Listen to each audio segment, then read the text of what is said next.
Good morning, good afternoon, good evening, wherever you are. Today we are going to be learning how to do the Tunisian crocheting technique.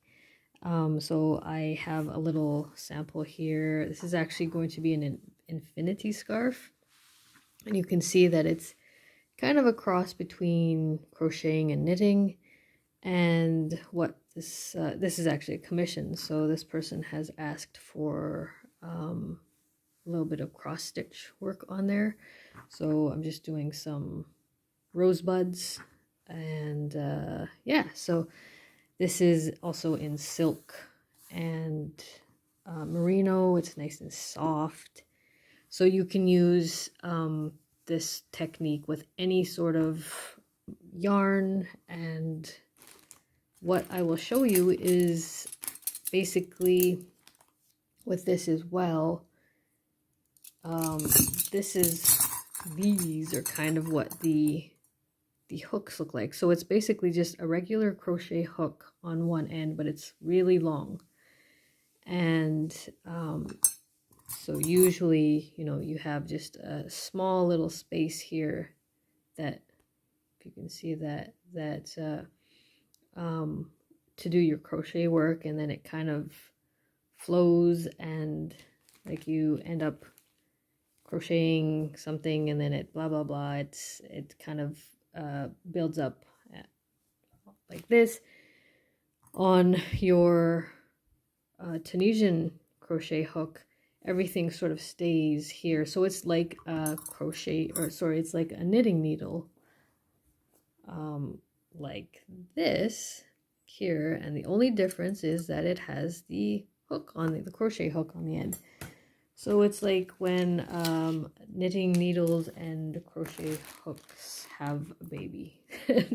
So if you want to make a large project, I'm just trying to unravel this thing here. You can get just get whatever style and type feels good for you. It doesn't matter. And some of these have long tails as well, because if you're doing like a long blanket or something and you want to just kind of shove it off to the side, and then it has a stopper on the end. So so see that?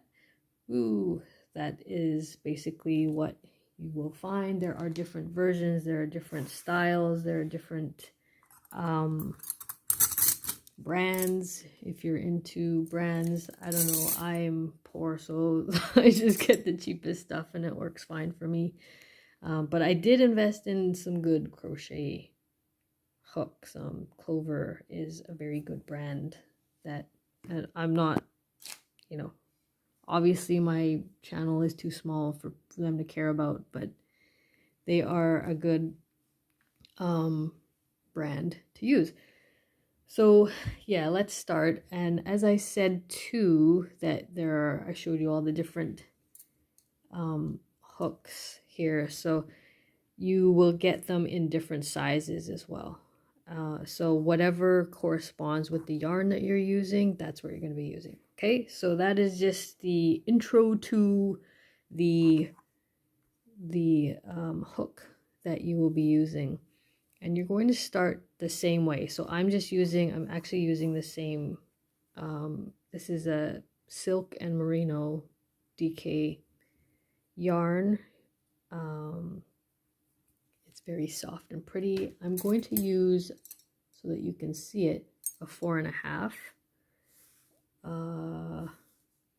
millimeter hook. So you just start the same way you would with any project. So start with your slip knot and make that however is easiest for you, and then slip that in just like that. Now, depending on the length of your project, you just make chains. You make them the same way. So this one I actually made was 29 across. So for this, I will just do 11 just to show you. So 1, 2, so just do it the same way you would. 3, 4, 5, 6, 7, 8, 9, 10, 11. Okay, so just do it the normal way. And now to start the second row, if you want, I've here, just to get a slightly cleaner look, you can do your next row in either the back humps.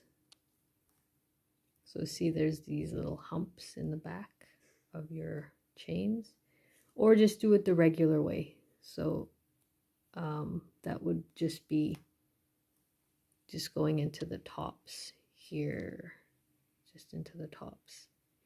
And I'll do that just for simplicity to make it easier for you. So like with any work, you're going to start second chain from the hook, which, so the 11th chain that you made is actually going to count as the first one of your next row.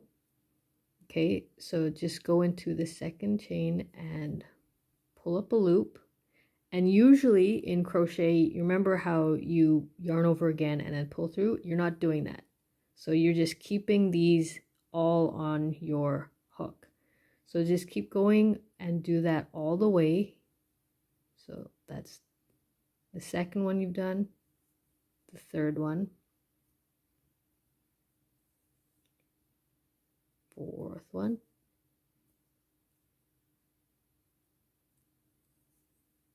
fifth one, 6, 7, 8, 9, 10.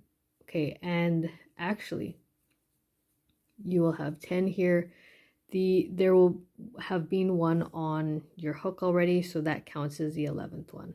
Okay, so to do this will be kind of the foundation as well. So let's start with row number 2.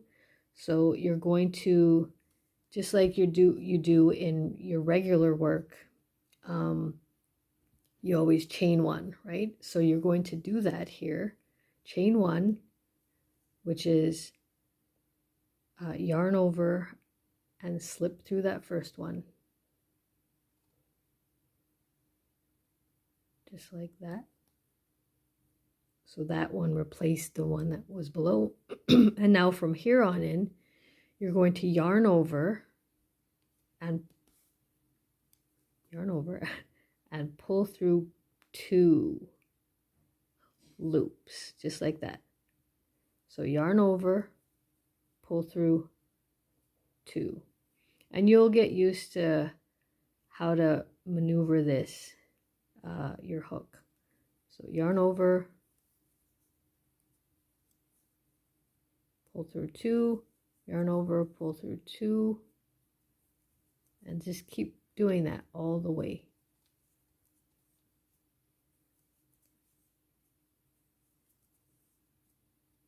And the best way to keep track of things is to, and when you get to the final 2, you just do the same thing. Yeah, you can always count as well. So I'll show you how to do that.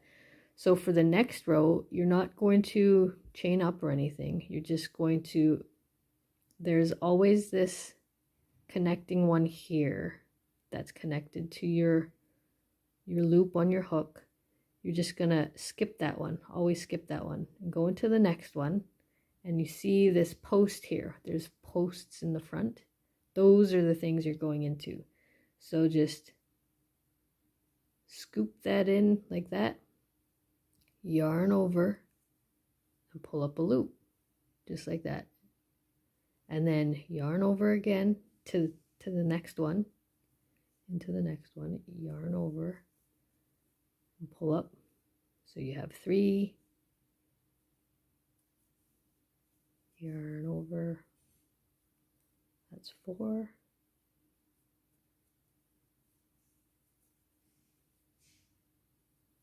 5, 5,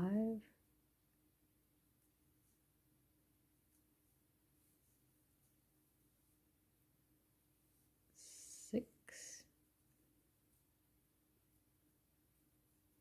So make sure that you're doing your work a little bit loose so that it's not too difficult to work back into as well. So you don't want your chains and your loops on here, you don't want them too tight and you don't want them too loose. So just keep checking that as well.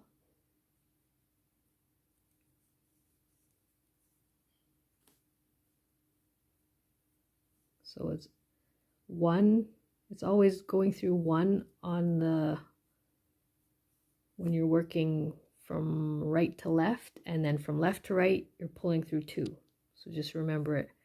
That's the pattern there. So how many loops do we have on here?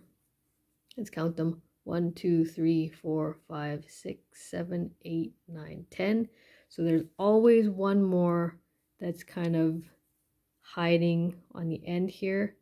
So make sure, let me go back a little bit so you can see that. Make sure that you go through, see this end here, you go through both the front post and the back post. There's actually 2 in here, and that's going to create a cleaner edge on your work. So just like that, and then pull up your loop just like that. So if you remember, we're going back to the first, or I guess row number 1 after a foundation row. So yarn over and pull through 1, and that's considered your chain 1. So that's going to send you up to your next row. Okay, then yarn over, pull through 2, yarn over, pull through 2, yarn over, pull through 2, yarn over, pull through 2, and just keep going with that same technique so you get to the very end.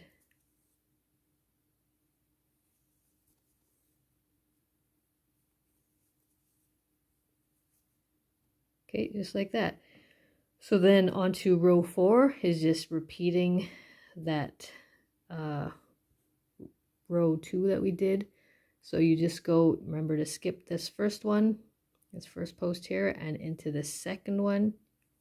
You just go into that and yarn over and pull up a loop. So into all of these posts here. So I will leave you to that, and you are now going to be a Tunisian Crochet Pro, and I would love to see your work. If you are doing anything with this or anything else, just show me. I'm also on Instagram and at, what am I at? Republic_of_Yarnia. And some of you know me on Twitter. And yeah, just keep going. Okay, and remember at the end here that you have 2 to go into. So make sure that you get into those 2. It's kind of sneaky. And that will create a nice edge on the end. But I will leave you to that. That is how you do Tunisian crocheting. So if you have any questions, just drop them below. Give this a thumbs up, and I'll subscribe if you're finding these useful. So this is just the magic of the internet and recording. So I did a few more rows just to show you what it looks like. And don't worry if it starts curling up as well, because that's usually what happens. So you'll have to like do what I did here and block your project so that it stays flat. But with Tunisian crocheting, it's not uncommon for it to roll up. But that's basically it. And you can actually see how it's kind of made like a grid that you can actually do cross stitch on it, which is what I am doing here. So yeah, that's it. So we'll see you next time on another crochet tutorial episode. Take care, everybody. Bye-bye.